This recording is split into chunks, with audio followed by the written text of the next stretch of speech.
And now you have this Manhattan district attorney who, his whole platform when he got elected was that he was going to downgrade as many felonies as possible to misdemeanors. He was going to keep as many people out of jail, even habitual criminals, as possible. And he was going to go light on all these things as part of, quote, criminal justice reform.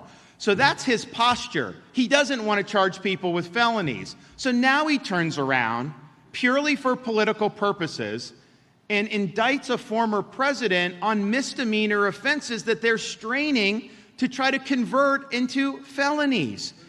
That is when you know that the law has been weaponized for political purposes. That is when you know that the left is using that to target their political opponents.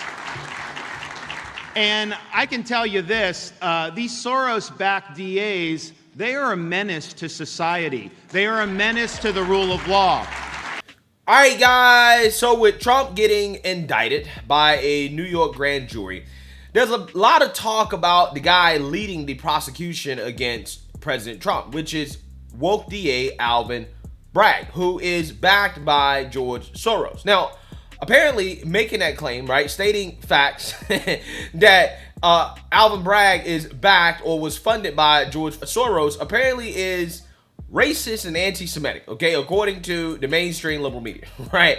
And I want to react to CNN doing a fact check on these accusations here from the GOP that Alvin Bragg is funded by George Soros, because again, they're going to have a full-blown meltdown crying racism and anti-Semitism over these accusations, okay, which I find to be hilarious, especially considering how one of their main employees, okay, one of their news anchors, Miss Caitlin Collins, back a few years ago, basically said the same exact thing that people on the right say about George Soros. I mean, she was engaged in full-blown anti-Semitism, according to CNN. Take a look. From our nation's capital. Caitlin, what does that mean? What's George Soros trying to do with the immigration crisis? Good morning. Okay, so George Soros is this foreign-born left-wing guy who essentially wants to change the nature of our country. And in this data dump, one of the memos was about the refugee crisis. And they made 3 points. They think that they've been successful at influencing immigration policy across the world. They think that the refugee crisis is an opportunity to continue doing so. And they think the refugee crisis is the new normal. And George Soros is this guy who is a staunch advocate for open borders. He wants people to be able to go wherever they want, whenever they want, for whatever reason. And for him, he sees this immigration policy, this crisis, as a vehicle to further his immigration agenda. Yeah, so full-blown anti-Semitism and racism coming from Caitlin Collins, who, by the way, sounded pretty right-wing, right? She sounded very right-wing back in the day. I think it was like 2015 or something like that, before Trump. But you know how it is. Trump comes around, and a lot of these people, they instantly become liberal, right? Probably because they were always liberal. Who knows? I'm just saying, it's funny how these journalists flip-flop over the years. She's now, hosting a failing morning show with Don Lemon, right? And apparently she can't stand Don, right? She can't stand Don. So, I mean, look, let's go ahead and get into CNN and their, meltdown over people stating facts about George Soros, okay? They're going to try to run a fact check that ironically is basically going to confirm exactly what people have been saying. The Sorosification of the criminal justice system in this country. Daniel Dale is out front now to fact check those claims that you just heard from Republicans. And Daniel, obviously, George Soros is a longtime supporter of Democratic campaigns. That has been true in case after case. But what can you tell us specifically about the relationship between George Soros and Alvin Bragg?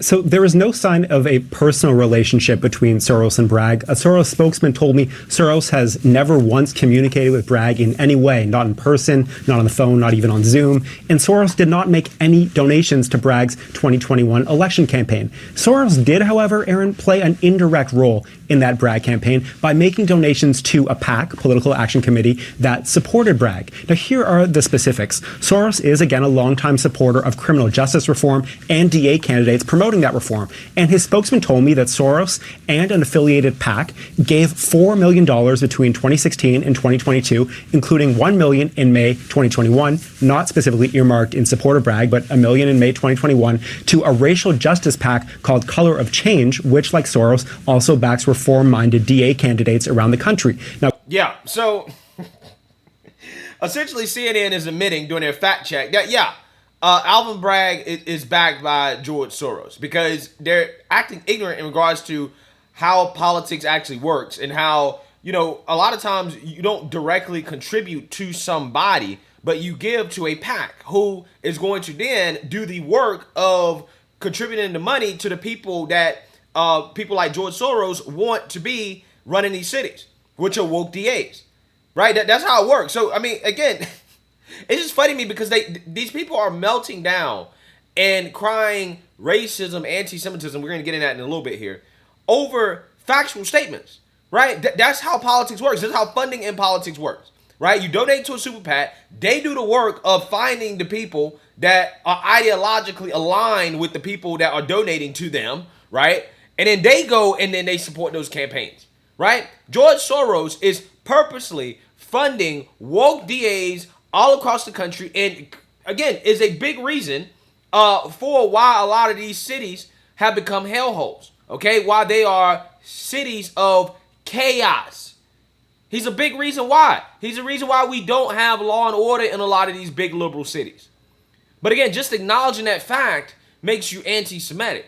When, again, this guy has donated to super PACs that have donated to woke DAs like Alvin Bragg. So yeah, he's Soros backed. He's Soros backed. You think he didn't donate money to that PAC knowing that, hey, they're going to put a woke DA? It doesn't matter if it's Alvin Bragg. Anybody that is being funded by this super PAC, Color of Change PAC, is backed by Soros, right? They have Soros' stamp of approval. I mean, come on, CNN, you can't be this dense, right? You can't be this dense, bro. You can't be this dense. But again, this is just them wanting to cry racism, anti-Semitism, when clearly we know what's going on here, right? They're admitting that, George Soros donated to this PAC that then donated to Alvin Bragg, right? A good way to distance yourself from like outright supporting people, okay, or having your name on something, or a person specifically, again, is to donate through a PAC. Right. Again, this is common. But CNN, because they're a propaganda outlet, they're not concerned about the facts. They conveniently leave out the timing of this $1 million donation to the Change of Color PAC, which was the largest donation ever, okay, that they've ever received. It came from George Soros, and it came literally days after they endorsed Alvin Bragg for DA, right? So it came days after they endorsed him. George Soros said, here's a check, right? We approve, okay? We approve of that. They've also spent millions on the Color of Change, a separate nonprofit that they have. George Soros has spent millions of dollars on those people as well, too. Again, this organization tries to influence governmental policy and outcomes. And you try to say that it's, a reach to say that, hey, George Soros is supporting this guy, right? He's funding this guy. I don't think that's a reach, right? I don't think that's a reach. Now, Color of Change tells me it ended up spending just over $500,000, so not over $1 million, but just over $500,000 in support of that Bragg campaign. Now, Aaron, Bragg was outspent by millions by his main opponent in the Democratic primary that he won, and Color of Change's president, Rashad Robinson, told me it's a major overstatement. He said a big reach to suggest that Color of Change's $500K in spending was like the one thing that won the election for Bragg, who's a Harvard Law grad, a former state chief deputy attorney general, former federal prosecutor. Robinson told me that his group was important in the race, but merely one of many factors. And Robinson said, quote, up until last week, we couldn't get people to write about our PAC. Now, all of a sudden, we single-handedly elected the Manhattan DA. When he was elected, I didn't get that credit. Yeah, but see, again, that's not what people are saying. What people are saying is that, okay, George Soros is funding this guy, right? Which is a factual statement because they're funding the super PAC that is funding this guy. Whether or not the super PAC had that much of an impact on George Soros getting elected is irrelevant to the statement, which is that George Soros is financially backed his campaign through donating to a super PAC. That is a factual statement, right? That is factual. Now, Robinson also called these Soros-related attacks anti-Semitic, and he added also anti-black, since he said they suggest that his experienced black-led PAC wasn't making its own decisions on who to support and how. Well, I mean, you kind of are, but you kind of aren't. I mean, you're making decisions that, you know, your donors are going to approve of, obviously, right? You're not going to go out there and go pick a hard-on crime or tough-on crime DA candidate. You're not going to do that. You're not going to fund them.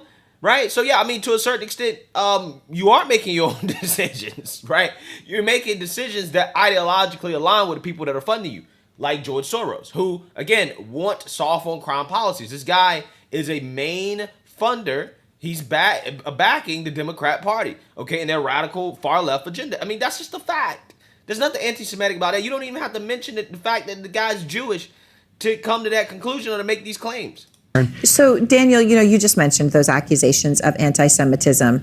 And to that point, I do want to show some of how Republicans have depicted Soros in the past.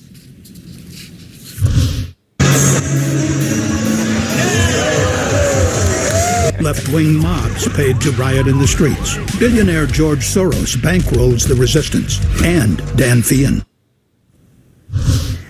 So Soros obviously very controversial among Republicans, and it often does, Daniel, boil down to a very thinly veiled attack on his religion. Yeah, so there's a centuries-old anti-Semitic trope, Aaron, about like sinister Jewish puppet masters somehow orchestrating U.S. and international events with their cash. And attacks on Soros are often either explicitly anti-Semitic attacks or dog whistle attacks invoking that trope. Wait, so again, any criticism of George Soros is anti-Semitic. This is what they're saying. If you because he's Jewish, right? I'm gonna tell you who are the real bigots here, right? The person who says, "Hey, George Soros is a puppeteer or whatever," right? He's backing the Democrat Party. He's funding the Democrat Party. He's funding a lot of this chaos going on in cities to, you know, woke DAs and stuff like that, which is a factual statement, right? You mention that. You mention facts. You don't bring up his religion. You say nothing about his religion, or the people who, in response to the facts, automatically extrapolate the facts or the person saying the facts to be some type of bigot, right? To say, hey, well, this is a form of bigotry. You're only saying this because he's Jewish. Again, so any Jewish person funding anything, you can't criticize them, or you can't state the fact that they're funding something without being anti-Semitic. Again, this is ridiculous, right? Again, CNN is pretty low, but this is one of their lower segments, right? This is one of their more desperate segments to smear people on the right. Because again, it's funny because they employ a news anchor who's on their morning show that quite literally was saying the exact same things, that was stating facts about George Soros and his role in influencing the Democrat Party on Fox News years ago. Okay? But again, you know, it's just funny to me how they want to pretend all of a sudden that, oh, this is so anti-Semitic. There's nothing anti-Semitic about it. Nobody's above criticism. Okay? If you're black, you're not above criticism. If you're Jewish, you're not above criticism. If you're, you know, whatever, I don't care. You're not above criticism. You're not. Oren Siegel, an executive of the Anti-Defamation League, which works to combat anti-Semitism, told me today that the Trump campaign's own fundraising emails about Bragg have, quote, increasingly promoted potentially problematic language often used as anti-Semitic dog whistles, including calling Soros a, quote, puppeteer or puppet master, and on from there. Now, Aaron, it is certainly... Okay, so again, you can't refer to any Jewish person as a puppet master or puppeteer, even if they actually are, right? Even if they actually are pulling the strings, okay? You can't say that because apparently, again, that's anti-Semitic. Ridiculous. Possible to talk factually and responsibly about George Soros' role in DA races and U.S. politics generally. He's a major political donor, political player in this country. That sounds anti-Semitic to me, right? That sounds anti-Semitic. That's anti-Semitism to state a fact, right? This kind of puppet master language just is not that responsible, factual language. Right. All right, Daniel, thank you. Again, this is just... Wow, this isn't bad for CNN, bro. Like, come on, man. Come on, this is desperation. This is a reach. This is a hell of a reach, okay? This is what I call an ass pull, right? But again, they do this because they don't like the truth. The truth is that, again, this guy, George Soros, who happens to be Jewish, okay, doesn't really have anything to do with anything. They're making it more about him being Jewish than anybody else, but he just happens to be Jewish. He's funding a lot of these DAs and pulling the strings of who gets elected, you know, what goes on in the Democrat Party, which are facts that CNN has acknowledged, okay? They acknowledge. Apparently, again, that makes you racist and anti-Semitic. Absolutely amazing. Let me know what you guys think. Make sure you like, comment, and subscribe. Most importantly, share a Black conservative perspective. Peace.